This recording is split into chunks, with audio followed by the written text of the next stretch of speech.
याद है कथा कहां चल रही थी?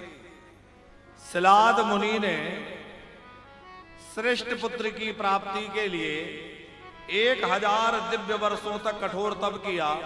शरीर पर बामी चढ़ गई, हड्डियों का ढांचा रह गया। भगवान शंकर प्रसन्न हो गए और भगवान शंकर सिलाद मुनि के सामने आकर खड़े हो गए। सिलाद मुनि ने भगवान शंकर की बहुत प्यारी स्तुति करी है। महेशो यदि तुष्टोसी यदि वा वरदश्च मे इच्छामि त्वत्समां पुत्रं मृत्युहीनाय।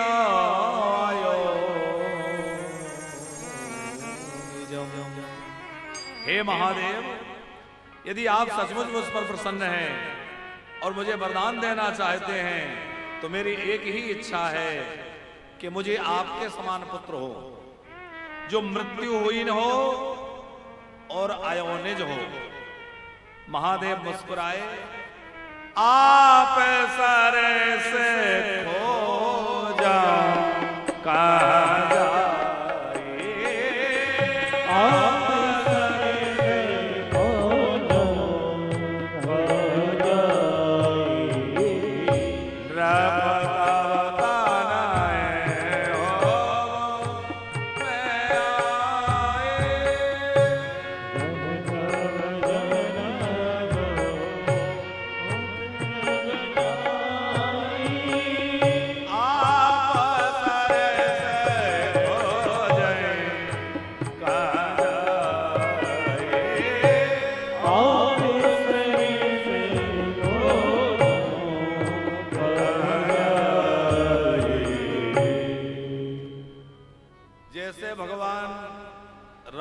मनु जी से कहा था कि मेरे जैसा कहां खोजूं, मैं ही बेटा बन जाऊंगा। ऐसे ही भोले बाबा सिलाद मुनि से बोले, मेरे जैसा कहां मिलेगा, तुम्हें मेरे जैसा पुत्र चाहिए तो मैं ही तुम्हारा पुत्र बन करके आऊंगा। तुम निश्चिंत हो जाओ, जैसा तुम पुत्र चाहते हो वैसा अयोनिज अजर अमर पुत्र तुम्हें प्राप्त होगा।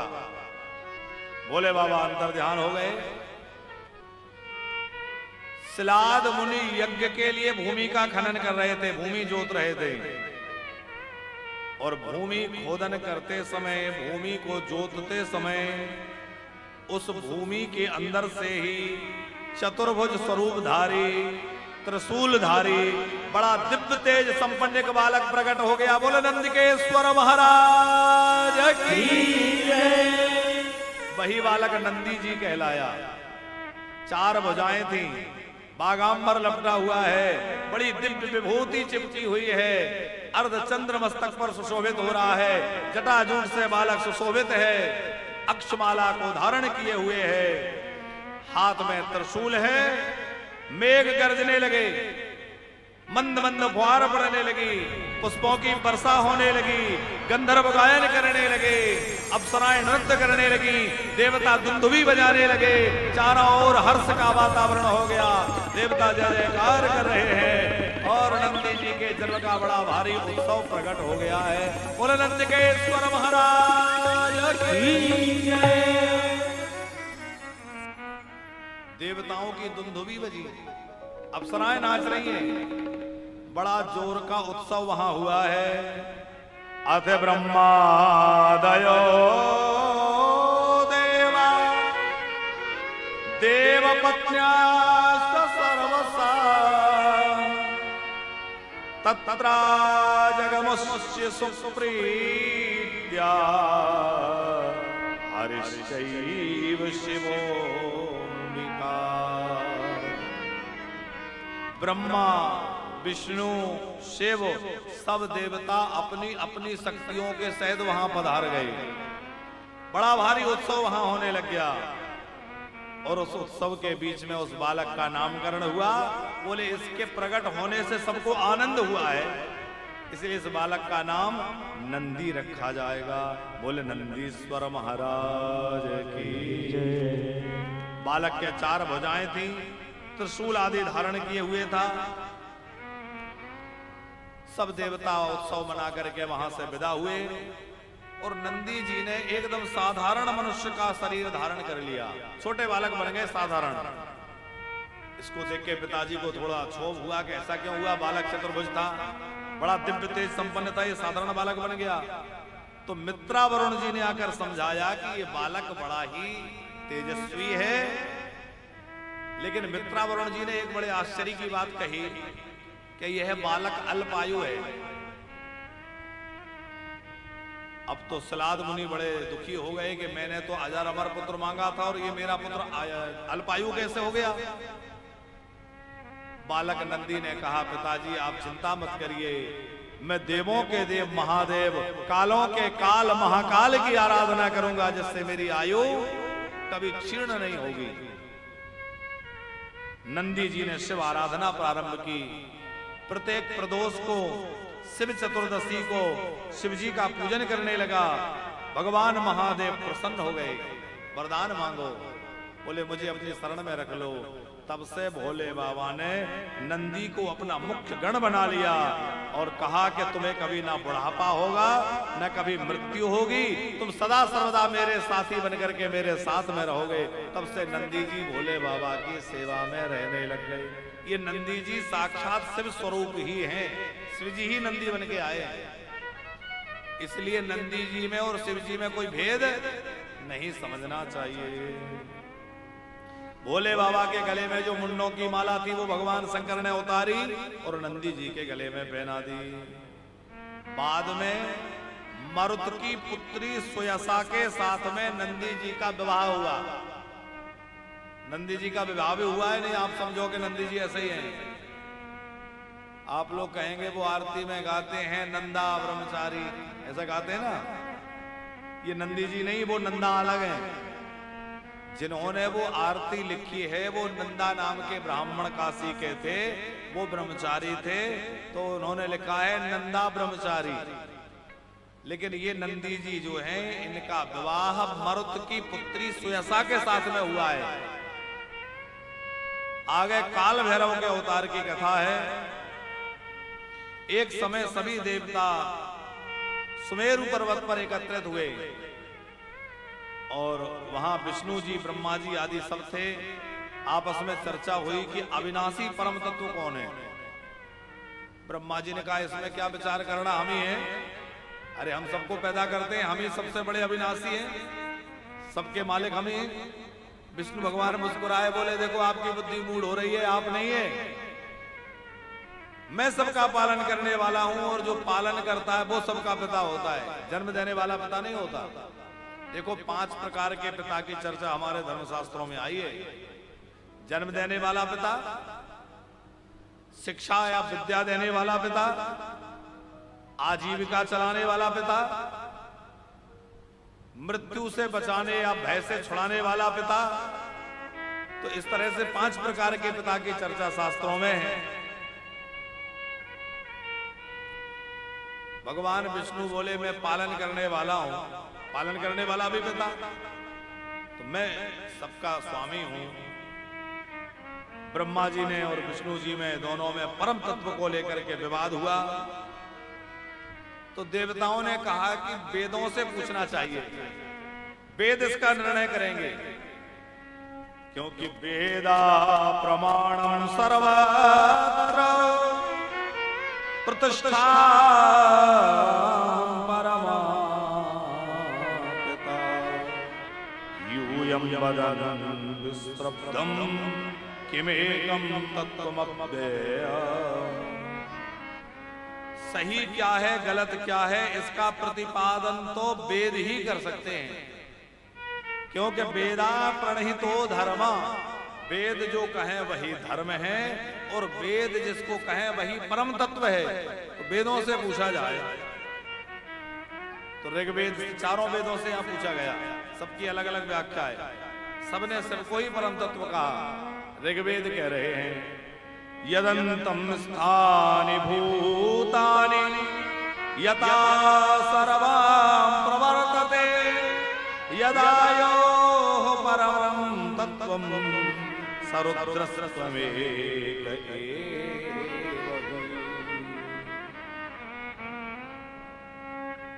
एकमात्र भगवान रुद्र ही परम तत्व हैं, वही समस्त सृष्टि का सृजन पालन संहरण करते हैं।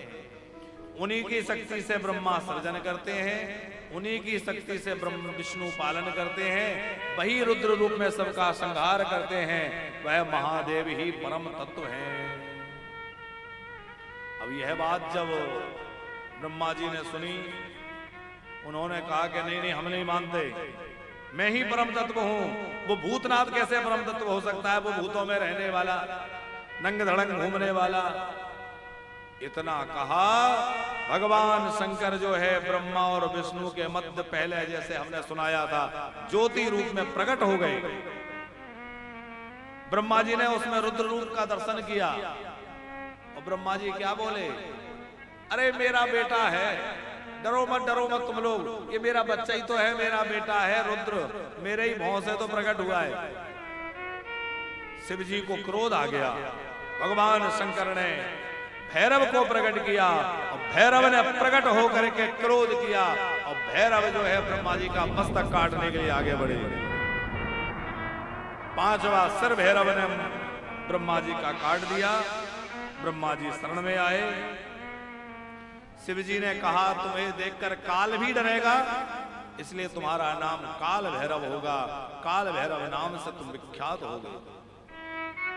अब एक बड़ी विचित्र घटना घटी कि जो भैरव ने ब्रह्मा जी का मस्तक काटा था, वो भैरव के हाथ से चिपक गया, भैरव के हाथ में चिपक गया। भैरव उसको लेकर सर्वत्र घूमे। भगवान विष्णु के पास गए, वहां भगवती माता महालक्ष्मी ने उनको भिक्षा प्रदान की। भिक्षा पात्र एक हाथ में था, एक हाथ में कपाल चिपका हुआ था। भगवान नारायण ने कहा कि तुम्हें ब्रह्म हत्या लग गई है, इससे छुटकारा कैसे हो? ब्रह्म हत्या से प्रार्थना करी, आप छोड़ दो। ब्रह्म हत्या बोली कि मैं भी अपनी मुक्ति चाहती हूं, ये भले मिले, इनके द्वारा मुझे भी मुक्ति मिल जाएगी। भगवान नारायण ने कहा कि हे काल भैरव, आप काशी चले जाओ। काल भैरव काशी गए और जैसे ही काशी की भूमि में काल भैरव ने प्रवेश किया तो वहां ब्रह्म हत्या हाहाकार करती हुई पाताल में चली गई। ब्रह्म हत्या मुक्त हो गई और जहां वो कपाल छूटा उस स्थान का नाम पड़ गया कपाल मोचन। काशी जी में कपाल मोचन स्थान है। मार्गशीर्ष मास के कृष्ण पक्ष की अष्टमी तिथि को भैरव देवता उस समय प्रकट हुए थे, इसलिए मार्गशीर्ष कृष्ण अष्टमी को भैरवाष्टमी मनाई जाती है। यहाँ एक बड़ा सुंदर श्लोक लिखा है द्विवेदी जी कि कोई कैसे भी पापों से युक्त हो, कोई कितना बड़ा पापी हो, पर जो इस भैरव की कथा को सुनता है वह बड़े से बड़े पाप से मुक्त हो जाता है। श्रुत्वाख्यानम् इदं पुण्यं ब्रह्म हत्यापनोदकं भैरवोत्पत्ति संयम च सर्व पापै प्रमोचते। ब्रह्म हत्या जैसा भी कोई पाप कदाचित किसी को लगा हो, कोई कितना भी बड़ा पापी हो, पर इस भैरव के प्राकट्य की कथा को सुनेगा, उसकी ब्रह्म हत्या जैसा पाप भी छूट जाएगा। और दूसरी बात यहाँ लिखी है कि जो काशी जी में जाकर के काल भैरव का दर्शन करता है तो काल भैरव का दर्शन करने से वह अनेक जन्मों के पापों से मुक्त हो जाता है। अनेक जन्म न्युतैर यत कृतं जन्तुभिः स्वदम् तत सर्वं विलयं यान्ति काल भैरव दर्शन। काशी में काल भैरव का दर्शन करने से व्यक्ति बड़े से बड़े पाप से मुक्त हो जाता है। आप लोग कभी भी काशी जाएं तो विश्वनाथ जी का दर्शन करें तो साथ में काल भैरव का दर्शन अवश्य करना चाहिए। काशी जाकर के जो केवल काशी विश्वनाथ का दर्शन करके लौट आते हैं और भैरव दर्शन नहीं करते, उनको पूरा फल नहीं मिलता, उनका शिव दर्शन का फल नष्ट हो जाता है। इसी तरह जो उज्जैन जाते हैं तो उज्जैन में भी वहां पर भैरवनाथ विराजमान है। वहां भी महाकाल के दर्शन के उपरांत भैरव का दर्शन करना चाहिए। भैरव जो है इनके दर्शन से बड़े बड़े पाप नष्ट हो जाते हैं। बोलिए काल भैरव महाराज की जय। काल भैरव की जय। ये काल भैरव भगवान शिव का ही स्वरूप है। अब भगवान शंकर का एक शार्दूल अवतार हुआ, उसकी कथा है। नारद जी ने पूछा कि शिव जी के और चरित्र कहिए, भगवान शंकर के और कैसे कैसे अवतार हुए। ब्रह्मा जी कह रहे हैं आकाशस्य च ताराणां रेणुकाणां क्षितिस्तथा आसाराणां च विद्धेन बहुकल्पैकदापि। कदाचित कोई आसमान के तारे गिन ले। हो सकता है कोई इतना सामर्थ्यवान हो कि पृथ्वी में कितने धूल के कण हैं उनको गिन ले, लेकिन कोई शिव जी के अवतार नहीं गिन सकता। भगवान महादेव ने इतने अवतार लिए, अनेक अवतार भगवान शंकर लेते रहते हैं। भोले बाबा के अनंत अनंत अवतार हैं। जब किसी भक्त ने बुलाया, भोले बाबा किसी न किसी रूप में चले आए। विश्वनाथ ममनाथ पुरारी, विश्वनाथ ममनाथ पुरारी, त्रिभुवन महिमा विदित तुम्हारी, त्रिभुवन महिमा विदित तुम्हारी। ओ विश्वनाथ ममनाथ पुरारी, विश्वनाथ ममनाथ पुरारी, त्रिभुवन महिमा विदित तुम्हारी, त्रिभुवन महिमा विदित तुम्हारी, त्रिभुवन महिमा विदित तुम्हारी, त्रिभुवन महिमा विदित तुम्हारी। बड़ी सुंदर कथा है। जिस समय हिरण्याकश्यपु को मारने के लिए भगवान ने नरसिंह अवतार लिया, तो भगवान नरसिंह ने बड़ा भारी क्रोध किया था। भयंकर रूप नरसिंह भगवान ने बनाया था, जिसको देखकर बड़े बड़े देवता भी भयभीत होते थे। जो पास आए और नरसिंह भगवान की गर्जना सुने तो भागता नजर आए। अब असुर तो मारा गया, वो राक्षस जब मर गया, उसके बावजूद भी क्रोध शांत नहीं हुआ। आइए आइए, जय हो, यहां आगे आ जाए। तो नरसिंह भगवान का क्रोध शांत नहीं हुआ, राक्षस तो मारा गया। अब क्या हुआ, सब देवताओं ने मनाया, क्रोध शांत नहीं हुआ।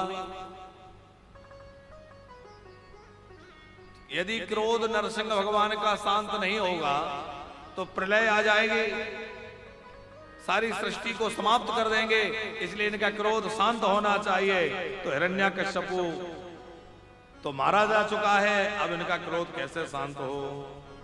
तो भगवान शंकर ने वहां पर वीरभद्र को भेजा कि जाकर के कहो कि जिस कार्य के लिए तुमने क्रोध किया था वो पूर्ण हो गया है, अब अपना क्रोध शांत कर ले और आप शांत हो जाइए। लेकिन नरसिंह भगवान का क्रोध शांत नहीं हुआ। क्या बोले नरसिंह भगवान, गतो मक्षरणं यस्तु तस्त दुःख क्षयं गतम् मत प्रिया शरणापन्ना प्राणेभ्यो न संशयः। वीरभद्र ने समझाया कि देखो आपका कल्याण हो, आपने असुर को मार करके समाज का कल्याण किया है, भक्त प्रहलाद की रक्षा की है, अब शांत हो जाइए। लेकिन नरसिंह भगवान बोले कि मैं सारी सृष्टि को समाप्त कर दूंगा, प्रलय कर डालूंगा, मेरा क्रोध शांत होने वाला नहीं है। यदा यदा हि लोकस्य दुःखं किंचित् प्रजापते तदा तदावतीर्णस्त्वं करस्यसि निरामयम्। वीरभद्र जी ने समझाया कि देखो जब जब संसार पर दुख आता है, असुर शक्ति बढ़ती है, तो आप कोई ना कोई अवतार लेके आते हैं। इस बार आपने नरसिंह रूप धारण किया, अब आप कृपा करके शांत हो जाइए। नरसिंह बोले कि तुम वापस लौट जाओ, मैं संहार कर दूंगा। अच्छा, आपने सोचा कि भगवान तो शांताकारम है, इतना क्रोध कैसे आ गया? भगवान विष्णु कैसे हैं? शांताकारम भुजगशयनम। भगवान विष्णु बड़े शांत रहने वाले, पर उनको इतना भारी क्रोध कैसे आ गया? भगवान का एक नियम है, खुद का अपराध कोई चाहे जितना कर दे भगवान नाराज नहीं होते, पर किसी भक्त का अपराध जब कोई करता है तो भगवान को बहुत क्रोध आता है। इसलिए भगवान का अपराध हो जाए तो कोई बात नहीं, पर कभी जीवन में किसी भक्त का अपराध मत कर देना। वीरभद्र क्रोधित हो गए।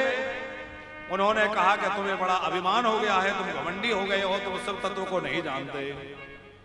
वीरभद्र ने कहा न तुम सृष्टा न संहर्ता हरता न नरसिंह का परतंत्रो विमूढ़ात्मा न स्वतंत्रो ही कुत्रचित।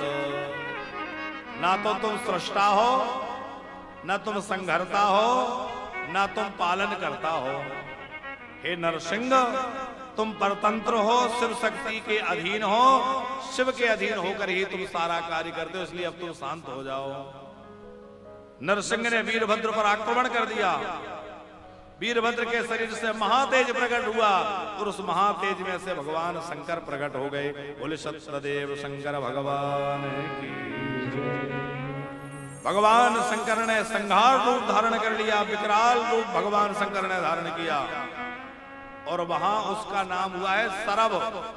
सरब नाम का एक पक्षी होता है, एक बड़े विशाल पक्षी का रूप भगवान शिव ने धारण किया।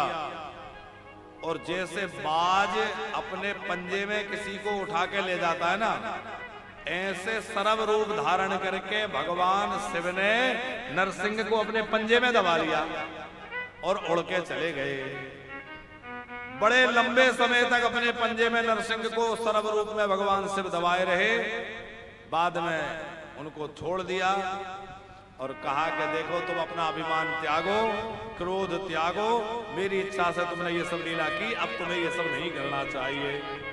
ब्रह्म विष्णु महेंद्राश्च सूर्याद्यान् सुरान् सुरान् त्वं वै सृजति वास्यन्ति त्वमेव सकलेश्वरा।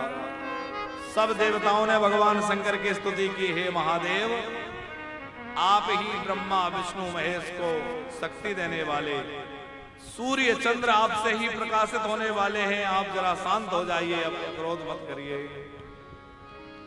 शिव जी ने नरसिंह को त्यागा। नरसिंह भगवान ने अपना वह शरीर वहीं छोड़ दिया, भगवान विष्णु रूप में चले गए। नरसिंह भगवान ने जो अपना शरीर त्यागा था, तो नरसिंह भगवान की जो चर्म है, उनकी जो चमड़ी चर्म, उसको भोले बाबा ने बाघांबर के रूप में धारण कर लिया। भोले बाबा जो बाघांबर पहनते हैं वो नरसिंह भगवान की चर्म है। नरसिंह भगवान का जो मुंड है वो भगवान शंकर ने अपनी मुंड माला में प्रधान रूप से सुमेरु के रूप में धारण कर लिया।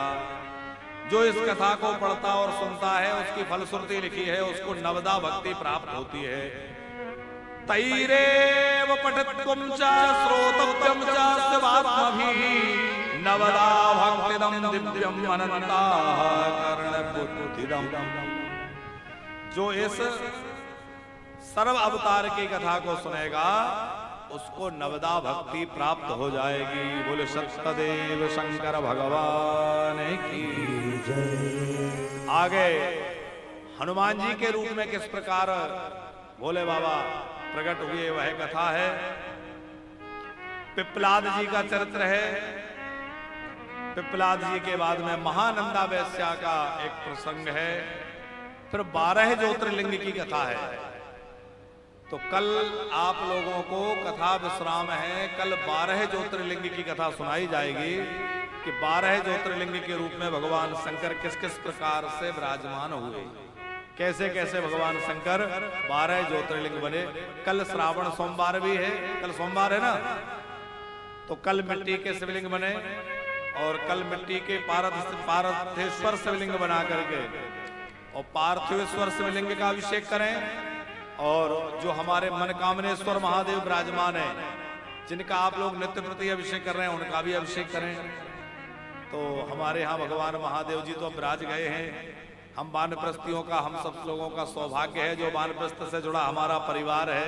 ये सब हमारे परिवार ही हैं जो लोग भक्त वानप्रस्थ के प्रति आस्था रखते हैं, अपना श्रद्धा रखते हैं। जैसे अभी अभी हमारे श्री नरेश अग्रवाल जी और उनकी भार्या आप लोग हसनपुर से पधारे हैं।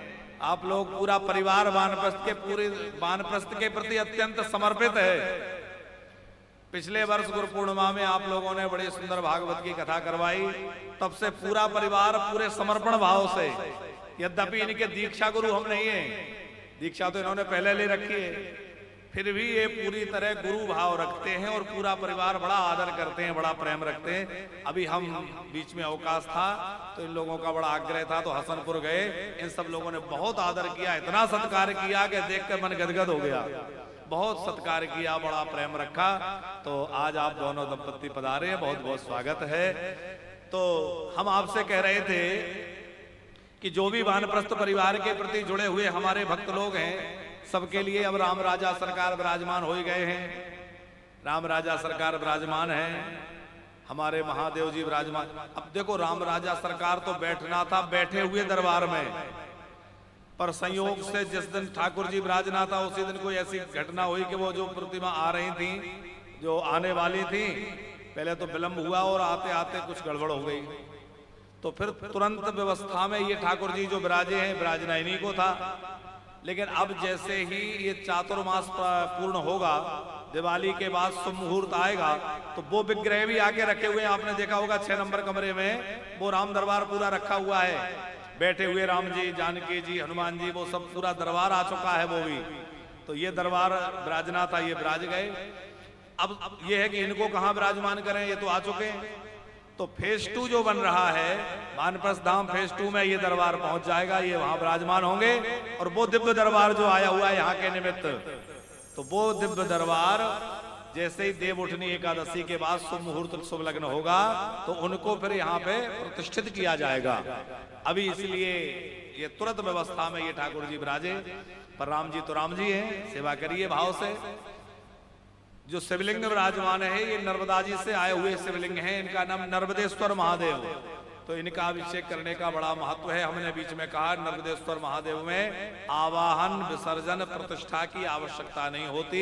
इनका तो विधि पूर्वक जो है प्राण प्रतिष्ठा समारोह हुआ है। नित्य प्रति रुद्राभिषेक वैदिक विद्वानों के द्वारा हो रहा है। आप जो लोग भी आए हैं, सभी कम से कम 1 दिन का रुद्राभिषेक अवश्य करें। और 1 दिन का अभिषेक करने भी यदि आप वृंदावन नहीं आ पा रहे हैं, तो अपने घर बैठे ही रुद्राभिषेक का संकल्प कर सकते हैं। तो आप अपने घर से भी रुद्राभिषेक का संकल्प करें। आपके द्वारा यहाँ रुद्राभिषेक आपके नाम गोत्र से ब्राह्मणों के द्वारा संपन्न किया जा सकेगा। अब तो बड़ी अच्छी बात यह है कि वानप्रस्थ की गौशाला बन गई, तो गाय भी हैं। तो शुद्ध देसी गाय का दूध, पहले तो था कि पता नहीं गाय का है कि कहाँ से मिल रहा है। अब तो हमारी अपनी देसी गैया का दूध, घी, दही सब गौशाला से मिल जाता है। तो गौशाला से दूध आता है तो उससे ही भगवान शंकर का अभिषेक होता है।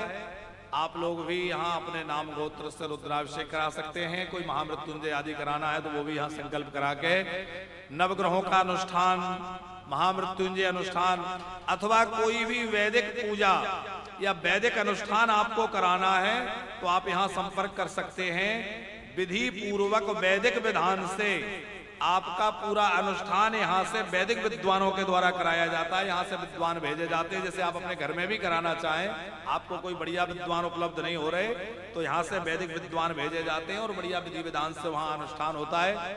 आप चाहें तो यहाँ पर भी आकर के और अपना अनुष्ठान संपन्न करा सकते हैं। तो आप अनुष्ठान से भी जुड़ सकते हैं, रुद्राभिषेक से जुड़ सकते हैं। और श्रीलंका की कथा के लिए तो अब बहुत ज्यादा समय नहीं रह गया है, तो श्रीलंका की यात्रा में जो लोग भी चलना चाहते हैं, सुंदर एक विदेश यात्रा का अवसर भी रहेगा। और वहां पर अशोक वाटिका में बैठ के श्री राम जी की कथा, अशोक वाटिका में ही तो हनुमान जी ने जानकी जी को कथा सुनाई थी। रामचंद्र गुण वर्ण लागा, सुनते ही सीता कर दुख भागा। मैं विभीषण को कथा सुनाई थी। तो हम लोग भी उसी लंकापुरी में जाकर के और लंका में डंका बजाएं राम जी के नाम का, और लंका में जाकर के राम जी की कथा सुनाएं। वहां के कुछ लोग तो धीरे धीरे हमारी संस्कृति को सुनेंगे, समझेंगे। तो हम लोग श्रीलंका की यात्रा 13 तारीख से करें, 12 को यहाँ से निकलेंगे, 13 से 19 सितंबर कथा होगी। आप में से जो लोग भी श्रीलंका की यात्रा में चलना चाहें शीघ्र संपर्क करें, क्योंकि आप लोग जानते हैं जितना देरी से टिकट बनवाएंगे हवाई टिकट उतना महंगा हो जाएगा, और जितनी जल्दी टिकट बनेगी उतना थोड़ा ठीक ठाक बन जाएगी। तो हवाई टिकट आपकी जो बननी है वो जल्दी यथाशीघ्र बन सके। अभी जन्माष्टमी उत्सव हम लोग धूमधाम से यहाँ मनाने वाले हैं। जन्माष्टमी के लिए जो लोग भी आने वाले हैं पहले से अपना नामांकन करा लें, और जन्माष्टमी की कथा में आप प्रधान यजमान, मुख्य यजमान भी बन सकते हैं, पोथी यजमान अथवा मनोरथी यजमान बन सकते हैं। और खूब जो है कन्हैया की इस नगरी में आकर के और जन्माष्टमी का उत्सव धूमधाम से मनाएंगे। 23 अगस्त से वह कथा यहाँ होगी। तो 23 अगस्त से होने वाली उस कथा में आप लोग आनंद के साथ में जन्माष्टमी उत्सव के लिए भी पधारिए। वानप्रस्थ में तो कोई भीड़ भाड़ नहीं रहती, यहाँ तो बड़े आराम से उत्सव बनेगा। तो वृंदावन में तो थोड़ी भीड़ रहती है, पर यहाँ आपको कोई चिंता की बात नहीं है, सब व्यवस्था हो जाएगी। अभी श्राद्ध पक्ष आने वाला है, तो श्राद्ध पक्ष में यहाँ पर दिव्य उत्सव होगा। उस समय भी यहाँ पर श्राद्ध, पिंडदान, तर्पण आदि सब कराया जाएगा। श्राद्ध, तर्पण आदि के साथ साथ में भागवत की मूल पारायण जो है, भागवत पोथी पाठ होगा। तो भागवत पोथी पाठ में भी जो लोग सम्मिलित होना चाहें वो यहाँ हो सकेंगे पोथी पाठ में।